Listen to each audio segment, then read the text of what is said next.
ചക്കക്കുരു കഴിച്ചാൽ പലർക്കും വയറിന് അസ്വസ്ഥതയുണ്ടാവും അല്ലേ? അങ്ങനെ വയറിന് പ്രശ്നം ഉണ്ടാകാത്ത രീതിയിൽ ചക്കക്കുരു എങ്ങനെയാണ് തോരൻ വെക്കുന്നതെന്ന് ഞാൻ കാണിച്ചു തരാം. ഇത് ഞാൻ സ്വന്തമായിട്ട് പരീക്ഷിച്ച് നോക്കിയതാണ്.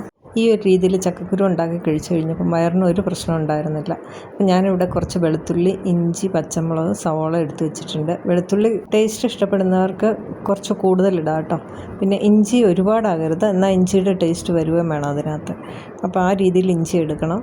പിന്നെ 2 പച്ചമുളക് എരിവിനനുസരിച്ച്, മുളക് പൊടി ഒന്നും ചേർക്കില്ല അതിനകത്ത്, പച്ചമുളക് തന്നെയാണ് ചേർക്കുന്നത്. ഒരു സവോള ഞാൻ ചെറുതായിട്ട് അരിഞ്ഞു ഇടുന്നുണ്ട്. ഇതെല്ലാം കൂടി ഇതുപോലെ ഒന്ന് അരിഞ്ഞെടുത്തിട്ടുണ്ട്. സവോള ഒരുപാട് ചേർക്കരുത്, ഒരു സവോള ചേർത്താൽ മതി, ഇല്ല വെള്ളച്ചുവയായി പോകും. ഇനി ഞാൻ എടുത്തിരിക്കുന്നത് കുറച്ച് മുരിങ്ങയിലയാണ്. മുരിങ്ങയില ഇതിനകത്ത് ഇടുമ്പോഴാണ് എനിക്ക് തോന്നിയിരിക്കുന്നത് ഇത് ഗ്യാസ് ഇല്ലാതെ കഴിക്കാൻ പറ്റുന്നത്. അപ്പോൾ ഈ മുരിങ്ങയിലയിലെ മഞ്ഞ ഇലയെല്ലാം മാറ്റിയിട്ട് ഊരിയെടുക്കുന്നുണ്ട് മുരിങ്ങയില. അതിനുശേഷം നന്നായിട്ട് കഴുകിയെടുക്കണേ. ഇതുപോലെ ചക്കക്കുരു ഞാൻ അരിഞ്ഞ് വെള്ളത്തിലിട്ട് വെച്ചിട്ടുണ്ട്. ചക്കക്കുരു ഒട്ടും കനമില്ലാതെ അരിഞ്ഞെടുത്തിരിക്കുന്നത്, നൈസായിട്ട്. അപ്പോഴാണ് അതിൻ്റെ ടേസ്റ്റ്. ഒരുപാട് കനത്തിൽ അരിഞ്ഞു കഴിഞ്ഞാൽ വേകാനും കുറച്ച് താമസമായിരിക്കും. ഈ ഒരു ചക്കക്കുരു നന്നായിട്ട് പെട്ടെന്ന് വേകുന്ന നമ്മുടെ ചക്കയുടെ തന്നെ ചക്കക്കുരുവാണ്. മുരിങ്ങയില ഒന്ന് ഊരിയെടുക്കാം. മുരിങ്ങയില ഇതുപോലെ ഊരിയെടുത്തിട്ട് ഞാൻ വെള്ളത്തിൽ നന്നായിട്ട് കഴുകി എടുത്ത് വെച്ചിരിക്കുന്നതാണിത്. ഇനി ഇതൊന്ന് അരിഞ്ഞും കൂടി എടുക്കാം. മുരിങ്ങയില ഇരുമ്പ് കത്തി കൊണ്ട് അരിയരുതെന്നാണ് പറയുന്നത്. അത് എന്തുകൊണ്ടാണെന്ന് എനിക്ക് ശരിക്കും അറിഞ്ഞുകൂടാ. അപ്പോൾ അറിയാവുന്നവരൊന്ന് കമൻറ്റ് ചെയ്യണേ. ഈ മുരിങ്ങയില അരിയണം നിർബന്ധമില്ല, പക്ഷേ അരിഞ്ഞിടുവാണ് കുറച്ചും കൂടെ നല്ലത്. ഞാനിവിടെ അരിഞ്ഞാണ് എടുക്കാറ് എപ്പോഴും. ചക്കക്കുരു ആണെങ്കിലും നമ്മൾ തൊലി കളയുമ്പോൾ അതിൻ്റെ പുറത്തെ ആ തൊലി മാത്രം കളഞ്ഞാൽ മതി. ഉള്ളിലുള്ള ചുമന്ന തൊലി ഉണ്ടല്ലോ, അത് കളയരുതെന്നാണ് പറയുന്നത്. അതിന് നല്ല ഗുണമുള്ളതാണ് അത്രേ. പണ്ട് കാലത്തുള്ളവരൊക്കെ പറയുമായിരുന്നു ചക്കക്കുരുവിൻ്റെ ചുമന്ന തൊലി കളയണം, ഇല്ലെങ്കിൽ വയറുവേദന ഉണ്ടാവുമെന്ന്. ഞാൻ ചെറുപ്പത്തിൽ ഒരുപാട് കേട്ടിട്ടുണ്ട് ഇത് പറയുന്നത്. പക്ഷേ ഇപ്പോൾ പറയുന്നത് അത് കളയരുത്, അതിന് ഒരുപാട് ഗുണമുള്ളതാണെന്നാണ്. ഇതിനകത്തെ സത്യാവസ്ഥ എന്താണെന്ന് ഇതുവരെ എനിക്കറിയില്ല. ഞാനിവിടെ ചുമന്ന തൊലി കളയാറില്ല കേട്ടോ. നമുക്കത് കൂട്ടിയിട്ട് പ്രത്യേകിച്ച് വിഷമങ്ങളൊന്നും തോന്നാറുമില്ല. അപ്പം ഞാനത് എടുക്കാറുണ്ട്. അപ്പോൾ മുരിങ്ങയിലെല്ലാം ഞാൻ ഇതുപോലെ ഒന്ന് അരിഞ്ഞെടുത്തിട്ടുണ്ട്. ഇനിയിപ്പോൾ ഇത് നമുക്ക് തോരൻ വെക്കാവേ. ഞാൻ ഒരു ചീനച്ചട്ടി അടുപ്പയിൽ വെച്ച് കൊടുത്തിട്ടുണ്ട്. ചീനച്ചട്ടി ചൂടായി കഴിയുമ്പോൾ അതിലേക്ക് കുറച്ച് വെളിച്ചെണ്ണ ഒഴിച്ച് കൊടുക്കാം. ഇനി അതിലേക്ക് ആവശ്യത്തിന് കടുകും കറിവേപ്പിലയും വറ്റൽമുളകും കൂടെ ഇടാം. കടുകൊന്ന് പൊട്ടി കഴിയുമ്പോഴത്തേക്കും അതിലേക്ക് നമുക്ക് അരിഞ്ഞു വെച്ചിരിക്കുന്നതെല്ലാം കൂടെ ഇട്ട് കൊടുക്കാം. സവോള, വെളുത്തുള്ളി, ഇഞ്ചി എല്ലാം കൂടെ. ഇനി ഇത് ചെറുതായിട്ടൊന്ന് വഴറ്റി കൊടുക്കണേ. ആ സവോളയും വെളുത്തുള്ളിയൊക്കെ ഒന്ന് സോഫ്റ്റ് ആകുന്നവരെ ഒന്ന് വഴറ്റിയാൽ മതി. ഒരു 30 സെക്കൻഡൊക്കെ ഒന്ന് വഴറ്റിയാൽ മതിയേ. അത് വഴറ്റി കഴിയുമ്പോഴത്തേക്ക് അതിലേക്ക് ആവശ്യത്തിനുള്ള ഉപ്പും മഞ്ഞൾപ്പൊടിയും കൂടെ ചേർത്ത് കൊടുക്കുന്നുണ്ട്. മുളക് പൊടി ഇടേണ്ടവർക്ക് ഇടാം കേട്ടോ. ഞാൻ മുളക് പൊടി ഇടുന്നില്ല, പച്ചമുളകിൻ്റെ എരിവ് മതിയേ.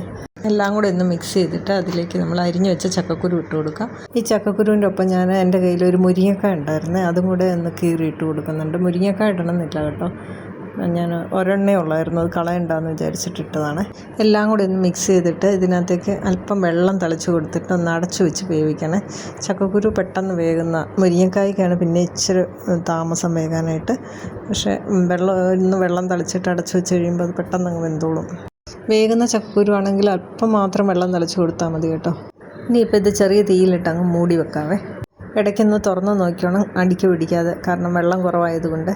ഇതിപ്പോൾ 1 മിനിറ്റാണ് ഞാൻ മൂടി വെച്ച് കൊടുത്തിരുന്നത്. ഇടയ്ക്കൊന്ന് ഇളക്കി കൊടുത്തിട്ടുണ്ടായിരുന്നു. ഇപ്പോൾ ഇത് വെന്തിട്ടുണ്ടാവും. 1 മിനിറ്റ് കഴിഞ്ഞിട്ടുണ്ട്. ചക്കക്കുരു മുരിങ്ങക്കായും ഒക്കെ വെന്തിട്ടുണ്ട്. മുരിങ്ങക്കായ ഒത്തിരി വെന്തങ്ങ് ഉടഞ്ഞും പോയിട്ടില്ല, എന്നാൽ നന്നായിട്ട് വെന്തിട്ടുമുണ്ട്. ഇനി ഇതിലേക്ക് നമ്മൾ അരിഞ്ഞു വെച്ച മുരിങ്ങയില ചേർത്ത് കൊടുക്കാം. മുരിങ്ങയില ഒരുപാട് സമയം ഇട്ട് വേവിക്കരുത്. മുരിങ്ങയില എല്ലാം കൂടി ഒന്ന് ഇളക്കിയിട്ട് ഒന്ന് അടച്ചു വെച്ച് കൊടുത്ത് ജസ്റ്റ് ഒന്ന് ആവി കയറിയാൽ മാത്രം മതി. സാധാരണ ഞാൻ ചക്കക്കുരു തോരൻ വെക്കുമ്പം വെള്ള നിറത്തിലാണ് വയ്ക്കാറ്, അതിനകത്ത് മഞ്ഞൾപ്പൊടി ചേർക്കാറില്ല. ഇതിനകത്ത് പക്ഷേ ഇല ഇടുന്നത് കാരണമാണ് കുറച്ച് മഞ്ഞൾപ്പൊടി ചേർത്ത് കൊടുത്തത്. കാരണം ഇലയ്ക്കകത്ത് എന്തെങ്കിലും വിഷാംശം എന്തെങ്കിലും ഉണ്ടെങ്കിൽ പോകട്ടെ എന്ന് കരുതിയിട്ടാണ്. അപ്പോൾ ഇതിൻ്റെ മൂടിയൊക്കെ തുറന്നിട്ടുണ്ട്, ഇലയും വെന്തിട്ടുണ്ട്. ഇല വെന്ത് പോകണ്ട, ചെറുതായിട്ടൊന്ന് ആവി കയറിയാൽ മതി എന്ന് ഞാൻ പറഞ്ഞല്ലോ. പിന്നെ ഇതിലേക്ക് തേങ്ങ ഇട്ട് കൊടുത്തിട്ടില്ല, അപ്പോൾ തേങ്ങ ഇട്ട് കൊടുക്കാം.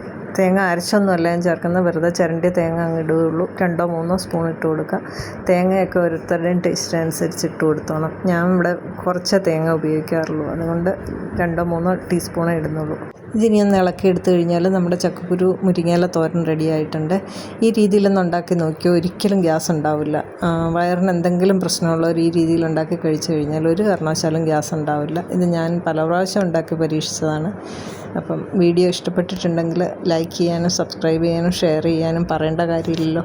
അപ്പോൾ നിങ്ങളെല്ലാവരും ചെയ്യുമെന്നറിയാം, എന്നാലും ഒന്നുകൂടി പറയുന്നു. അപ്പോൾ പുതിയൊരു വീഡിയോയുമായി വീണ്ടും കാണാം. താങ്ക്